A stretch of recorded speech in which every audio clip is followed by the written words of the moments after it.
आ चुके हैं। देखो, अमेरिका ईरान दूसरे दौर की जो बातचीत है उसमें शामिल हो सकते हैं, ऐसी उम्मीद नजर आ रही। जिस तरह के डेवलपमेंट आ रहे हैं वो यही उम्मीद दिखा रही कि शायद दोनों देश शामिल हो, बातचीत आगे बढ़े। पाकिस्तान की राजधानी इस्लामाबाद में ये पीस टॉक होना है। 2 हफ्तों का सीज फायर, 22 अप्रैल की जो तारीख है वो सबसे इंपॉर्टेंट डेट है, क्योंकि इसके बाद जो 2 हफ्तों का सीज फायर है वो खत्म हो जाएगा। तो क्या सीज फायर आगे कंटिन्यू होता है या युद्ध खत्म होता हुआ दिखाई देगा, या सीज फायर खत्म होगा, कोई समझौता नहीं होगा तो युद्ध बढ़ता हुआ दिखाई देगा, और उसी का असर हम लोग मार्केट पर देखेंगे। लगातार ट्रंप की ओर से अभी भी धमकी दी जा रही है कि जब तक समझौता नहीं होगा नाकेबंदी जारी रहेगी। इसके अलावा उन्होंने ये भी कहा कि इस नाकेबंदी की वजह से ईरान को $500 मिलियन का नुकसान भी हो चुका है। अब तक 27 ईरानी जहाजों को वापस भेजा जा चुका है अमेरिकी नौसेना की ओर से, यह भी दावा किया गया। ईरान ने भी धमकी दी है कि जिस तरह का सिचुएशन है और अमेरिका बार बार धमकी दे रहा है, इस बीच बातचीत हो पाना मुमकिन नहीं है। यानी मिक्स मैच सिचुएशन है, देखना होगा क्या होगा। इस बीच इजराइल ने लेबनान पर एक बार फिर से अटैक कर दिया है, तो यह सिचुएशन बनी हुई है। अब प्राइजेस पर नजर डाल लेते हैं आज के सेशन में कि एमसीएक्स और कॉमेक्स पर क्या कुछ प्राइस दिखाई दे रहा है गोल्ड और सिल्वर का। गोल्ड की बात की जाए, $4800 के ऊपर अभी भी बना हुआ है, वीकनेस देखने को मिल रही है। एमसीएक्स पर देखें 1,53,850 का भाव चल रहा है, सस्टेन कर रहा है अपने सपोर्ट प्राइस पर। सिल्वर की बात की जाए तो सिल्वर $2,51,000 पर आ चुका, गिरावट देखने को मिल रही है। कॉमेक्स पर $79, मतलब 1% से ज्यादा की गिरावट नजर आ रही है। बातचीत शुरू करते तरुण सर, आपसे ही शुरुआत करना चाहूंगा। जिस तरह के डेवलपमेंट आ रहे हैं सभी की निगाहें 22 तारीख पर है सर, क्या लग रहा है 22 तारीख के बाद क्या होगा और उससे पहले मार्केट कैसा दिखाई दे रहा है? देखिए, सारा का सारा असेट क्लासेस साइडवेज हो गया। सब आए कर रहे हैं कि वेदर सीज फायर एक्सटेंड करेंगे ट्रंप या नहीं करेंगे, या सीज फायर खत्म होगा तो युद्ध फिर से होगा कि नहीं होगा।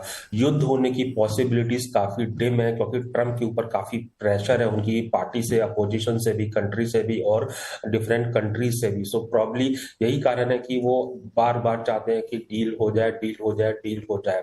एंड ये कहना कि एक्सटेंड नहीं करेंगे, ट्रंप जो बोलते हैं उसका जस्ट अपोजिट करते हैं, तो एक्सटेंशन की पॉसिबिलिटी उनके ना कहने से ही निकल कर आ गई।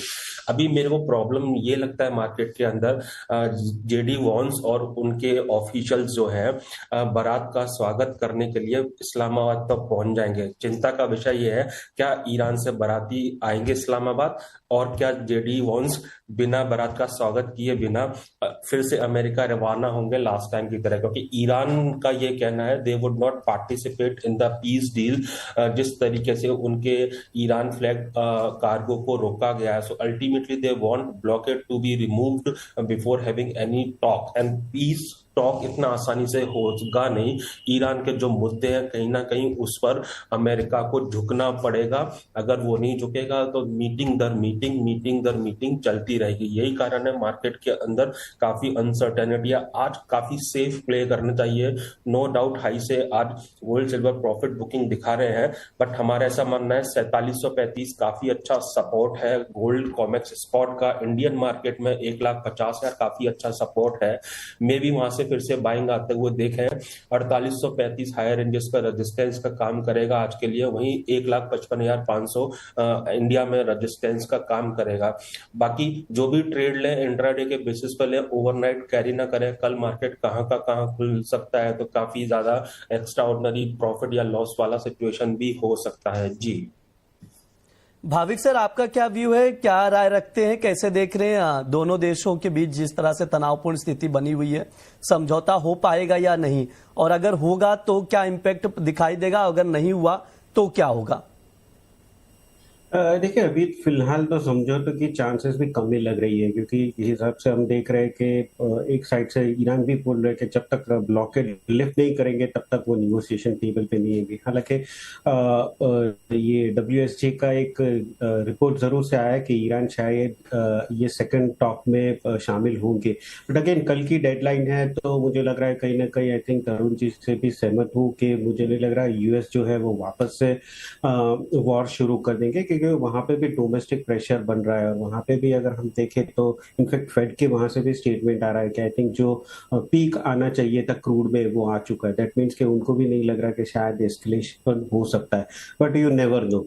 तो ओवरऑल अभी के लिए तो मुझे नहीं लग रहा कि ये जो पीस टॉक होगा उसमें कोई ब्रेक थ्रू मिलेगा। शायद ये चांसेस ज्यादा है कि जो डेडलाइन है वो एक्सटेंड हो सकता है, जो कि मार्केट के लिए थोड़ा पॉजिटिव रहेगा। बट अगर डेडलाइन एक्सटेंड नहीं होता तो मुझे लग रहा है कि सारा एसेट क्लास गोल्ड और सिल्वर में थोड़े बिकवाली जरूर से देखने को मिल सकती है।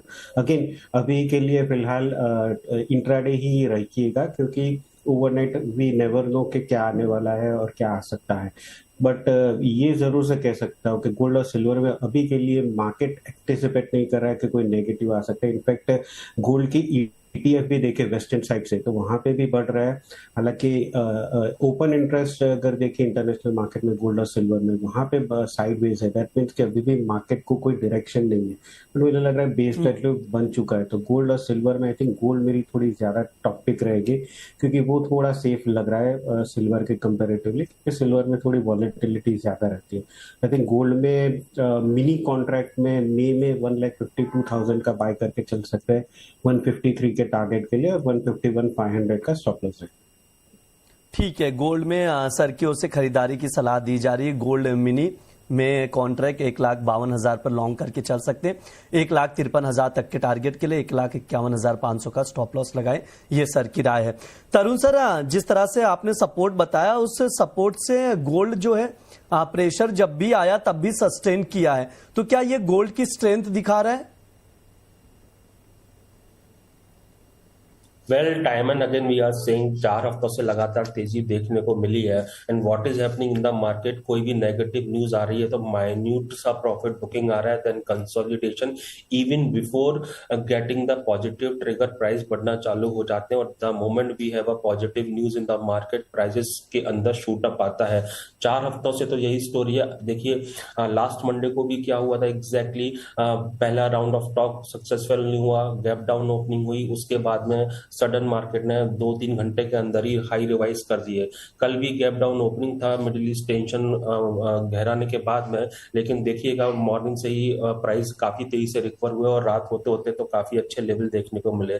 So market is reacting more on positive news, negative is already well priced इन। और सही कहा आपने, मार्केट सपोर्ट को रेस्पेक्ट दे रहा है और मार्केट ग्रेजुअली धीरे धीरे न्यू हाइस बना रहा है, which is a very healthy sign. क्योंकि अभी जो एक्सेसिव वॉलेटिलिटी हमने जैन फेब और मार्च में देखी थी, that is wiped out and the way market is behaving, it's looking like जो इनहेरेंट स्ट्रेंथ है बुल रन के अंदर वो दिखाई दे रही है। तरुण सर, सिल्वर पर भी आपसे राय लूंगा। जैसे हम लोग गोल्ड की बात करें तो सपोर्ट मिल रहा है, सिल्वर में भी उतने ही सपोर्ट और स्ट्रेंथ दिखाई दे रहा है, क्योंकि लगातार हम लोग देख रहे हैं जब से युद्ध चालू हुआ तब से हम लोग सिल्वर में प्रेशर देखें। क्या यहां से गिरावट और बढ़ती हुई दिखाई देगी चांदी में, या फिर यहां से तेजी देख रहे हैं आप? देखिए $61 से लेकर चांदी ने रिकवरी दिया $83 तक, तो स्ट्रेंथ तो सिल्वर के अंदर भी काफी अच्छी हमने देखी है।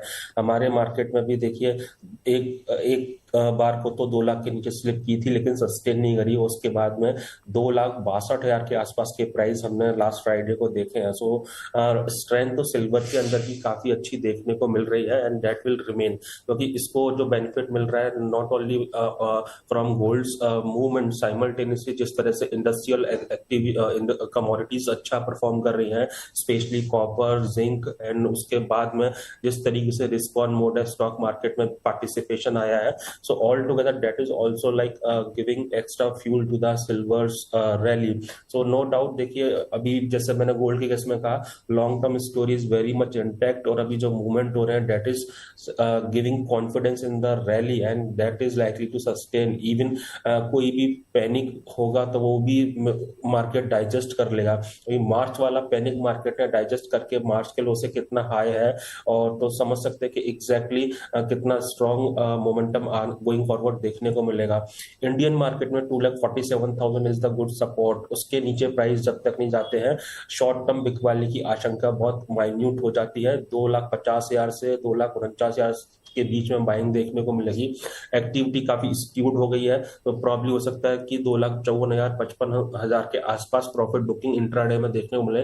कोई अगर नीचे से उठाता है तो वहां प्रॉफिट बुक कर सकता है, बट ग्रेजुअली हमें लगता है वंस अगेन 2,62,500, 2,70,000, 2,75,000 प्राइस आते हुए नजर आएंगे। इंटरनेशनल मार्केट में जब तक $75 के नीचे चांदी नहीं जाएगी, there won't be major weakness coming in the prices. And मुझे ऐसा लगता है ग्रेजुअली देखिए इंट्राडे का सपोर्ट तो $81 के आसपास है, but it is going of late. हम देखेंगे 83 को क्रॉस करके $85 से $86 आते हुए नजर आएगी in the international market as well.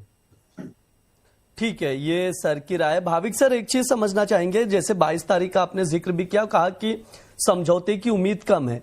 अगर समझौता नहीं